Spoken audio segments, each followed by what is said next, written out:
Imaginez un instant que vous vous trouvez sur une colline en Galilée, il y a plus de 2000 ans.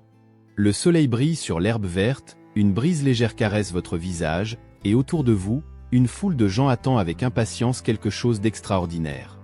Tous les yeux sont fixés sur un homme devant vous, un homme dont la présence émane une aura de paix et d'autorité.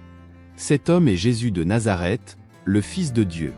Il s'assied, un geste qui invite tout le monde à s'approcher, et la foule obéit, cherchant un endroit où ils peuvent entendre clairement ses paroles. Il y a un mélange d'attente et de curiosité dans l'air, car ils savent qu'ils sont sur le point d'entendre quelque chose qu'ils n'oublieront jamais.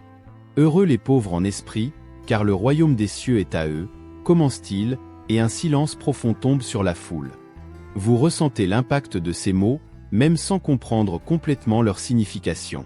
Jésus est sur le point de redéfinir ce que signifie être béni, le vrai bonheur qui ne se trouve pas dans les richesses ou le statut, mais dans quelque chose de beaucoup plus profond.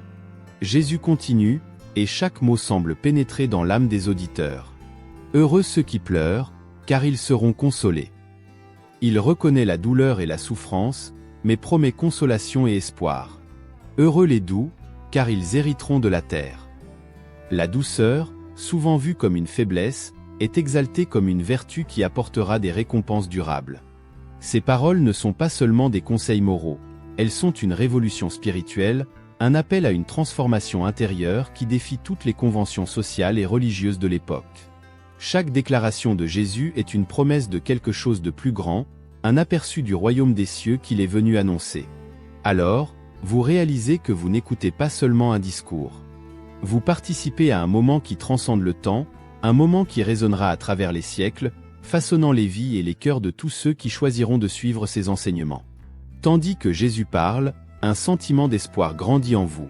Vous comprenez que ces paroles ont le pouvoir de changer non seulement le monde autour de vous, mais aussi votre propre cœur. Ceci n'est que l'introduction, le début d'un voyage qui promet de transformer votre perspective et votre mode de vie. Préparez-vous à explorer chaque leçon, chaque parabole, chaque vérité profonde que Jésus partagera. Car ce qu'il offre n'est pas seulement un code de conduite, mais un chemin vers une vie pleine, remplie d'amour, de justice et de miséricorde. Le voyage à travers le sermon sur la montagne ne fait que commencer, et vous êtes au cœur de cette expérience transformatrice. Alors que la brise continue de souffler, Jésus poursuit ses paroles, et chaque phrase semble illuminer l'âme de ceux qui l'écoutent. Il parle des bienheureux, une série de déclarations connues sous le nom de béatitudes, chacune chargée de signification profonde. Heureux ceux qui ont faim et soif de justice, car ils seront rassasiés. Imaginez ce que cela signifie pour ceux qui vivent dans un monde d'injustice.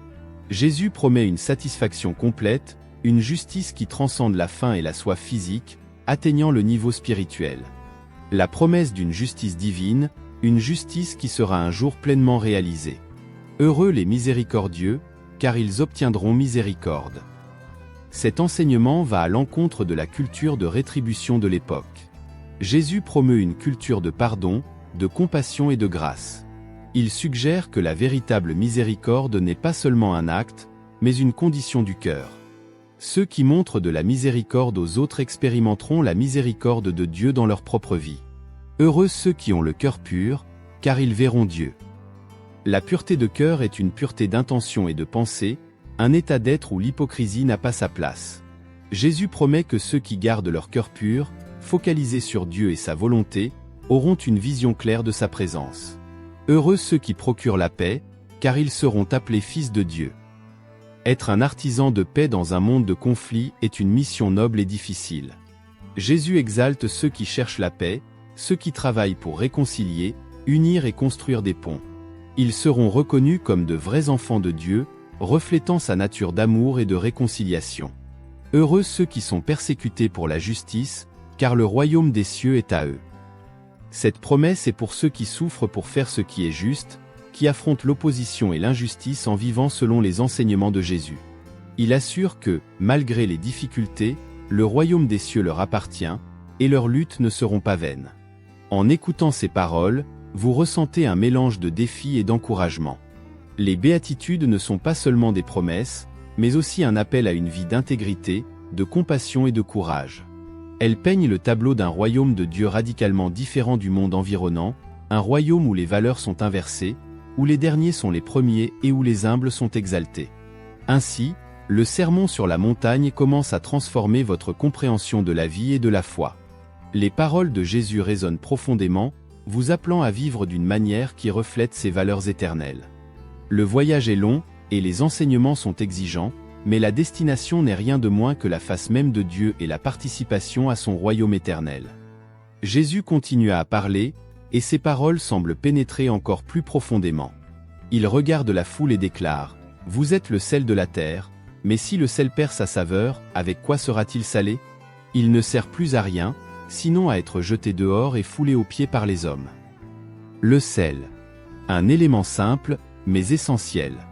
À cette époque, le sel n'était pas seulement un condiment, mais un conservateur vital. Sans lui, les aliments pourriraient rapidement. Jésus dit que ses disciples sont essentiels pour préserver la bonté et la justice dans ce monde. Mais il y a un avertissement. Si le sel perd sa saveur, son essence, il devient inutile. De la même manière, si les disciples de Jésus perdent leur intégrité et leur but, ils échoueront dans leur mission. Puis, Jésus élargit la métaphore, vous êtes la lumière du monde. Une ville située sur une montagne ne peut être cachée. On n'allume pas une lampe pour la mettre sous le boisseau, mais on la met sur le lampadaire, et elle éclaire tous ceux qui sont dans la maison. La lumière.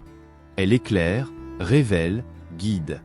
Dans un monde rempli de ténèbres, les disciples de Jésus sont appelés à être la lumière. Ils doivent vivre de telle manière que leurs actions et leurs paroles révèlent la vérité de Dieu, éclairant le chemin pour les autres. Une ville sur une montagne est visible pour tous ceux qui l'entourent. Ainsi doit être la vie des disciples un témoignage évident et indéniable de l'amour et de la vérité de Dieu. Jésus continue, « Que votre lumière brille ainsi devant les hommes, afin qu'ils voient vos bonnes œuvres et glorifient votre Père qui est dans les cieux. » Ce n'est pas pour leur propre gloire que la lumière doit briller, mais pour qu'à travers les bonnes œuvres, les autres puissent voir la bonté de Dieu et le glorifier. C'est un appel à une vie d'action et d'impact, où chaque acte de bonté et de justice pointe vers le Créateur. Ces métaphores puissantes, le sel de la terre, la lumière du monde ne sont pas seulement des compliments, mais des responsabilités. Jésus établit une norme élevée pour ses disciples, les défiant à vivre d'une manière qui fait une différence dans le monde, en préservant le bien et en révélant la vérité. Les paroles de Jésus provoquent la réflexion. Comment pouvons-nous, dans nos vies quotidiennes, être sel et lumière? Comment pouvons-nous préserver la bonté dans un monde qui semble souvent corrompu? Comment pouvons-nous illuminer les ténèbres avec la lumière de l'amour et de la vérité de Dieu? Le sermon continue, et chaque enseignement est un pas de plus dans le voyage de transformation et d'engagement envers le royaume de Dieu.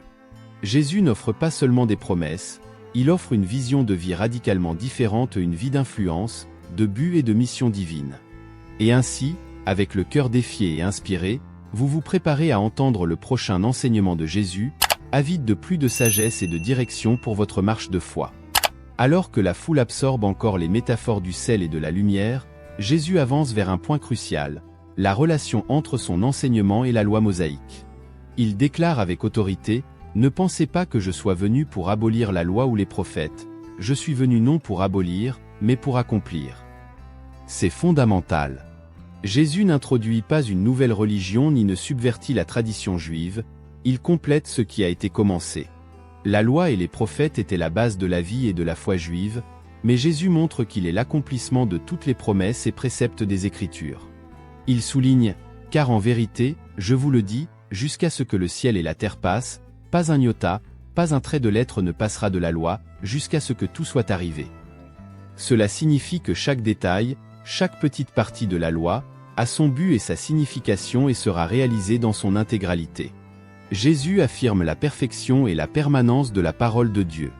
Ensuite, il avertit, « Quiconque donc violera l'un de ces plus petits commandements, et enseignera aux hommes à faire de même, sera appelé le plus petit dans le royaume des cieux. Mais celui qui les observera et les enseignera, celui-là sera appelé grand dans le royaume des cieux. » L'obéissance à la loi n'est pas seulement une question de suivre des règles, c'est un reflet du caractère et de la fidélité à Dieu. Ceux qui enseignent et vivent selon ses commandements démontrent leur grandeur dans le royaume de Dieu. Mais Jésus va au-delà des actions extérieures. Il parle de la justice qui dépasse celle des scribes et des pharisiens. Il déclare, « Car je vous le dis, si votre justice ne surpasse celle des scribes et des pharisiens, vous n'entrerez point dans le royaume des cieux. » Les scribes et les pharisiens étaient connus pour leur observance minutieuse de la loi, mais il manquait souvent le cœur du problème, la justice intérieure, la pureté d'intention et le véritable amour pour Dieu et pour le prochain. Jésus appelle à une justice qui n'est pas seulement externe, mais qui émane d'un cœur transformé. Il défie la foule de vivre non seulement selon la lettre de la loi, mais selon son esprit avec amour, miséricorde et vérité. Le message de Jésus est clair. Il est venu pour accomplir la loi, et cela signifie élever la compréhension à un niveau plus profond et plus spirituel. Il ne suffit pas de simplement suivre les commandements de manière superficielle. Il est nécessaire de vivre une vie qui reflète la véritable essence de la loi, aimer Dieu de tout son cœur et aimer son prochain comme soi-même. La foule écoute, pensivement. La promesse de Jésus n'est pas d'un chemin facile, mais d'une vie riche en but et en vérité. Une vie où la loi est écrite non seulement sur des tables de pierre, mais dans les cœurs des hommes et des femmes, transformant leur vie de l'intérieur. Et ainsi, avec des cœurs brûlants d'une nouvelle compréhension, tous attendent les prochaines paroles du Maître, sachant que chaque enseignement est une clé pour une vie plus pleine et plus vraie dans le royaume de Dieu. Avec la foule encore en train de réfléchir sur la véritable justice, Jésus commence à détailler ce que signifie accomplir la loi avec un cœur transformé. Il ne se contente pas de simplement réaffirmer les commandements, il les approfondit, révélant leur véritable but. Jésus commence par le commandement « Tu ne tueras point ». Il déclare « Vous avez entendu qu'il a été dit aux anciens « Tu ne tueras point », et quiconque tuera sera passible de jugement. Tous dans la foule reconnaissent cette loi fondamentale, un pilier de la moralité. Mais Jésus va plus loin. Mais moi, je vous dis que quiconque se met en colère contre son frère sera passible de jugement. Et quiconque dira à son frère, Raka, sera passible du Sanhédrin. Et quiconque dira, insensé, sera passible de la géhenne de feu. Jésus montre que la racine du meurtre est la colère non résolue et le mépris pour autrui. Il ne suffit pas seulement d'éviter l'acte physique de tuer, il est nécessaire d'éradiquer la colère et la malice de nos cœurs. Les paroles dures et le mépris pour les autres sont tout aussi condamnables aux yeux de Dieu. Il poursuit avec un appel urgent à la réconciliation. Si donc tu présentes ton offrande à l'autel, et que là tu te souviennes que ton frère a quelque chose contre toi, laisse-la ton offrande devant l'autel, et va d'abord te réconcilier avec ton frère, puis viens, et présente ton offrande. Jésus souligne que la réconciliation est plus importante que les rituels religieux. La relation avec Dieu ne peut pas être séparée des relations avec les autres. La véritable adoration est empêchée s'il y a des conflits non résolus entre frères. Il appelle ses disciples à une vie de paix et de réconciliation, à prioriser la guérison des relations brisées avant tout acte de dévotion. Il donne un exemple pratique, accorde-toi promptement avec ton adversaire, pendant que tu es en chemin avec lui, de peur que ton adversaire ne te livre au juge, que le juge ne te livre à l'officier, et que tu ne sois jeté en prison. En vérité, je te le dis, tu ne sortiras pas de là que tu n'aies payé le dernier cadran. Cette illustration souligne l'urgence de résoudre les disputes rapidement. Ce n'est pas seulement une question d'éviter des problèmes légaux, mais de vivre en harmonie et en droiture. La réconciliation et le pardon doivent être recherchés activement, sans délai. La foule commence à comprendre que la justice que Jésus propose est radicalement intérieure et relationnelle. Il ne s'agit pas seulement d'éviter des actes mauvais, mais de cultiver un cœur libre de colère, plein d'amour et prêt à se réconcilier. En entendant ces paroles, les présents sentent le poids de la responsabilité, mais aussi l'espoir d'une vie transformée par la grâce et la vérité. Jésus révèle que le royaume de Dieu n'est pas construit sur la simple observation des lois, mais sur des cœurs qui cherchent la véritable justice, la paix et la réconciliation. Et ainsi, tandis que le sermon continue, tous réalisent qu'ils sont invités à une vie plus élevée et plus complète dans l'esprit de la loi. Jésus, percevant que la foule est encore en train d'absorber le défi d'éradiquer la colère et de chercher la réconciliation, avance vers un thème tout aussi fondamental et perturbant, la pureté du cœur. Il regarde les visages attentifs et continue avec un enseignement qui va au-delà des apparences et touche aux profondeurs des désirs humains. Il dit, « Vous avez entendu qu'il a été dit, tu ne commettras point d'adultère. » Une fois de plus, la foule reconnaît ce commandement. La fidélité dans le mariage est une valeur fondamentale, clairement ordonnée dans la loi. Mais Jésus élève la norme, « Mais moi, je vous dis que quiconque regarde une femme pour la convoiter a déjà commis l'adultère avec elle dans son cœur. » Avec cette déclaration, Jésus atteint la racine du péché d'adultère, les pensées et désirs inavoués qui corrompent le cœur. Il n'est pas seulement préoccupé par les actions extérieures, mais par l'état intérieur de l'âme. Il appelle ses disciples à une pureté d'intention, à un contrôle des pensées et désirs qui alimentent les comportements pécheurs.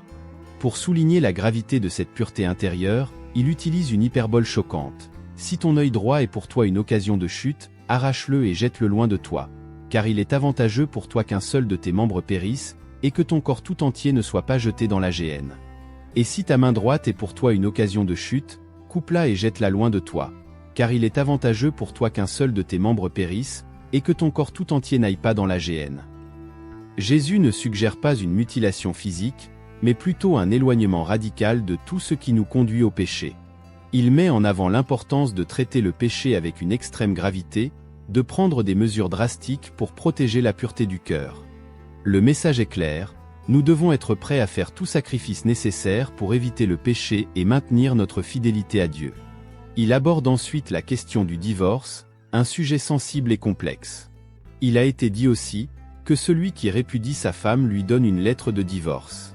Mais moi, je vous dis que quiconque répudie sa femme, sauf pour cause d'infidélité, l'expose à devenir adultère. Et celui qui épouse une femme répudiée commet un adultère. Jésus réaffirme la sainteté du mariage et la gravité de l'engagement matrimonial. Il condamne la pratique courante de divorcer pour des motifs futiles, qui en réalité promeut l'adultère et déshonore l'alliance sacrée. La fidélité dans le mariage est une extension de la pureté du cœur, un reflet de l'engagement total et indivisible à la volonté de Dieu. La foule, désormais complètement absorbée par l'enseignement de Jésus, ressent le poids de ses paroles. Elles révèlent non seulement la profondeur des commandements de Dieu, mais aussi la nécessité d'une transformation intérieure qui n'est possible que par la grâce divine. À mesure que le sermon avance, il devient clair que Jésus ne propose pas une simple réforme des pratiques extérieures, mais une révolution du cœur humain. Il appelle ses disciples à une vie de pureté, de fidélité et d'intégrité, vécue dans la présence constante et purificatrice de Dieu. Jésus, alors, poursuit avec un enseignement sur la sincérité et l'honnêteté dans les paroles et les engagements. Il regarde la foule, composée de nombreuses personnes habituées à la pratique de faire des serments comme moyen de valider leurs promesses. Il déclare, « Vous avez encore entendu qu'il a été dit aux anciens, « Tu ne te parjureras pas, mais tu t'acquitteras envers le Seigneur de ce que tu as déclaré par serment. » Mais Jésus remet en question cette pratique courante en disant, « Mais moi, je vous dis de ne jurer aucunement, ni par le ciel, parce que c'est le trône de Dieu, ni par la terre, parce que c'est son marchepied, ni par Jérusalem, parce que c'est la ville du grand roi. Ne jure pas non plus par ta tête, car tu ne peux rendre un seul de tes cheveux blancs ou noirs. » Avec cela, Jésus met l'accent sur l'importance de l'honnêteté intrinsèque. Il appelle ses disciples à vivre de telle manière que leurs paroles seules soient dignes de confiance, sans besoin de serments pour les corroborer. Que votre parole soit « oui, oui, non, non », ce qu'on y ajoute vient du malin. Jésus veut que l'intégrité personnelle soit la marque de ses disciples, pour qu'il n'y ait pas de place pour la tromperie ou la duplicité. Il défie chacun de vivre avec transparence et vérité, reflétant la nature fidèle de Dieu dans chaque parole et action. Il continue en abordant le thème de la rétorsion. Il dit, « Vous avez appris qu'il a été dit, œil pour œil, dent pour dent. » Ce principe de rétribution était un moyen de limiter la vengeance et de promouvoir la justice. Mais Jésus propose une approche nouvelle et radicale. « Mais moi, je vous dis de ne pas résister aux méchants. Si quelqu'un te frappe sur la joue droite, tends-lui aussi l'autre. » Avec cette déclaration, Jésus propose une réponse non violente et pleine de grâce au mal. Il n'encourage pas la passivité ou l'acceptation des abus, mais une attitude qui défie la logique du monde, où la rétribution est remplacée par la miséricorde et le pardon. Il l'illustre par d'autres exemples. Si quelqu'un veut te faire un procès et prendre ta tunique, laisse-lui encore ton manteau. Et si quelqu'un te force à faire un mille, fais en deux avec lui. Ces instructions révèlent l'essence de l'amour chrétien, un amour qui ne cherche pas la vengeance, mais qui répond au mal par la bonté, qui dépasse les exigences minimales et cherche à servir même ceux qui nous traitent injustement. Jésus appelle ses disciples à un standard d'amour qui reflète la générosité et la compassion de Dieu. Jésus aborde ensuite le sujet de la générosité. Donne à celui qui te demande, et ne te détourne pas de celui qui veut t'emprunter de toi. Cet appel à la générosité sans réserve est une expression du cœur de Dieu, qui est abondant en grâce et en provision. Enfin, il parle de l'amour du prochain, l'une des leçons les plus puissantes et les plus exigeantes du sermon. Vous avez appris qu'il a été dit, tu aimeras ton prochain et tu haïras ton ennemi. Mais moi, je vous dis, aimez vos ennemis, bénissez ceux qui vous maudissent, faites du bien à ceux qui vous haïssent, et priez pour ceux qui vous maltraitent et vous persécutent, afin que vous soyez fils de votre Père qui est dans les cieux. Car il fait lever son soleil sur les méchants et sur les bons, et il fait pleuvoir sur les justes et sur les injustes. Jésus redéfinit le concept d'amour du prochain, l'élargissant pour inclure même les ennemis. Cet amour radical est un reflet du caractère de Dieu, qui aime inconditionnellement et sans partialité. Jésus conclut, « Soyez donc parfaits, comme votre Père céleste est parfait. » Avec ces paroles, Jésus ne se contente pas de défier ses auditeurs à aimer de manière extraordinaire, mais les invite également à rechercher une vie qui ressemble à la perfection et à la sainteté de Dieu. Il n'offre pas un standard inatteignable, mais une invitation à une quête continue de transformation et de croissance dans la ressemblance avec Dieu. La foule, désormais profondément touchée, comprend que l'appel de Jésus est pour une vie qui transcende la justice humaine, une vie façonnée par l'amour divin, la pureté, l'honnêteté et la générosité. Aimer ses ennemis est un défi, mais pardonner est tout aussi transformateur. Dans le Sermon sur la montagne, Jésus nous appelle à abandonner le cycle de la vengeance et du ressentiment, nous dirigeant plutôt vers la pratique du pardon inconditionnel. Il a dit, « Si quelqu'un te frappe sur la joue droite, tends-lui aussi l'autre. » Cet enseignement ne consiste pas à être passif, mais à briser le cycle de la violence et de la haine. Jésus illustre cette leçon avec la prière du Notre Père, où il met l'accent sur « Pardonne-nous nos offenses, comme nous pardonnons aussi à ceux qui nous ont offensés. » La pratique du pardon libère à la fois l'offenseur et l'offensé, créant un espace pour la guérison et la réconciliation. En pardonnant, nous reflétons le caractère de Dieu, qui est miséricordieux et compatissant. Il enseigne également l'importance de ne pas juger les autres. Ne jugez pas, afin de ne pas être jugés, dit-il. Cet enseignement nous rappelle que nous sommes tous imparfaits et que nous devons traiter les autres avec la même grâce que nous souhaitons pour nous-mêmes. L'humilité et la compréhension sont essentielles pour construire des communautés saines et fortes. Au fur et à mesure que la foule écoutait, la radicalité de ces paroles était claire. Ils étaient mis au défi de repenser leur vie et leurs interactions avec les autres. Jésus présentait un chemin qui non seulement transformait la vie individuelle, mais avait également le potentiel de transformer la société dans son ensemble. En arrivant à la fin du sermon, Jésus raconte la parabole des deux constructeurs, soulignant l'importance de mettre ces paroles en pratique. Celui qui écoute ces paroles que je dis et les met en pratique est comme un homme sage qui a construit sa maison sur le roc. L'obéissance aux enseignements de Jésus est comparée à la construction d'une fondation solide qui résistera aux tempêtes de la vie. La foule était émerveillée, car il enseignait comme quelqu'un qui a autorité.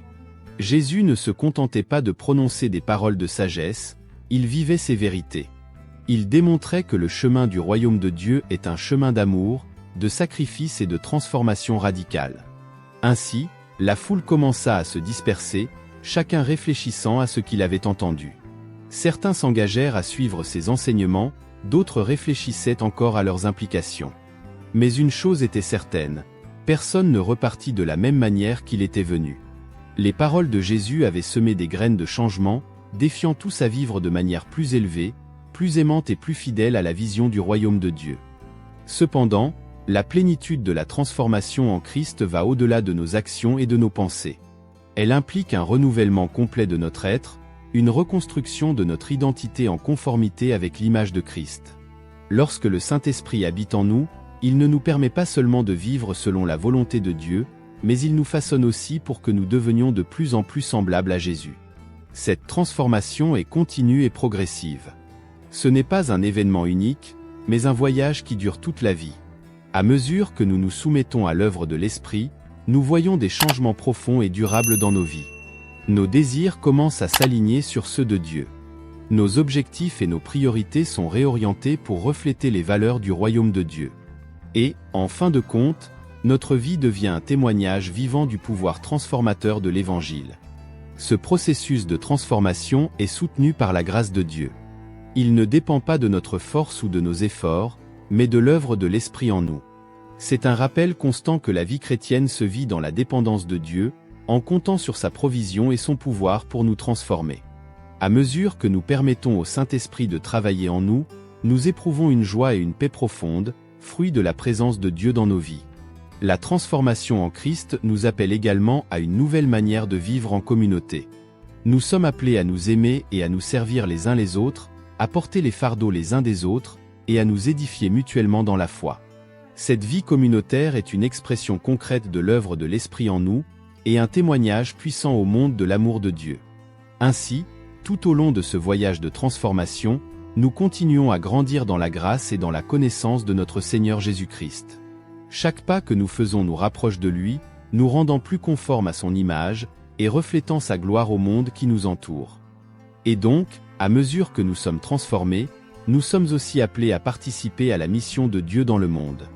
La transformation par le Saint-Esprit n'est pas seulement pour notre bénéfice personnel, c'est pour que nous puissions être des agents de changement, porteurs du message de l'Évangile aux quatre coins de la terre. Nous sommes envoyés comme des ambassadeurs de Christ, reflétant son amour et sa grâce dans nos paroles et nos actions. Notre mission commence au quotidien, par de petits actes de bonté, des paroles d'encouragement et des occasions de partager notre foi. Chaque interaction est une chance de montrer la différence que Jésus a faite dans nos vies. À mesure que nous vivons de manière fidèle et authentique, d'autres sont attirés par l'espérance et la joie que nous trouvons en Christ. Mais notre mission ne se limite pas à notre cercle immédiat. Jésus nous appelle à aller au-delà, à porter son message à tous les peuples et toutes les nations.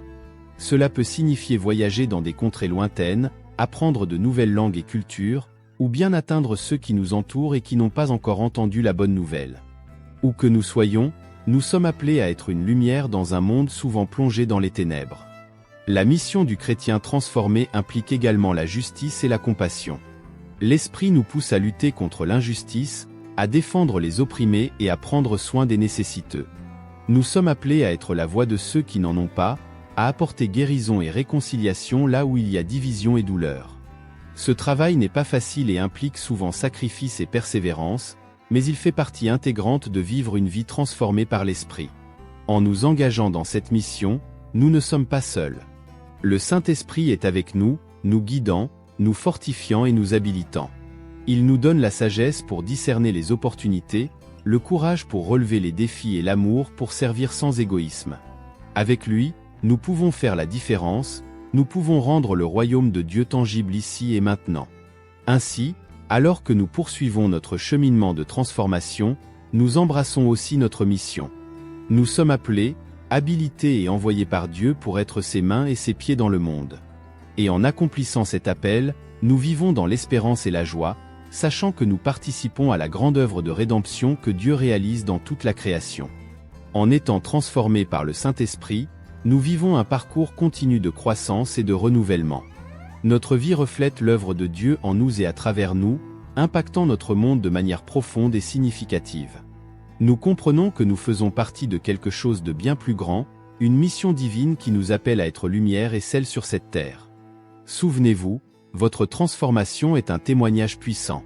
Chaque acte d'amour, chaque parole d'encouragement et chaque pas de foi sont des instruments que Dieu utilise pour toucher des vies et transformer des cœurs. Permettez au Saint-Esprit de continuer à travailler en vous et à travers vous, pour que le monde puisse voir la beauté et la gloire de Christ. Maintenant, je vous invite à vous engager encore plus avec ce message. Si vous avez été inspiré par cette histoire de transformation, n'oubliez pas de liker la vidéo. Partagez vos pensées dans les commentaires ci-dessous, j'adorerais savoir comment vous avez expérimenté l'œuvre du Saint-Esprit dans votre vie. Et, bien sûr, partagez cette vidéo avec vos amis et votre famille pour que plus de personnes puissent être encouragées et défiées par ce message. N'oubliez pas de vous abonner à la chaîne et d'activer les notifications pour ne manquer aucune des prochaines vidéos. Ensemble, nous pouvons continuer à répandre le message d'espoir et de transformation que seul Jésus peut apporter. Merci d'avoir regardé, et à la prochaine.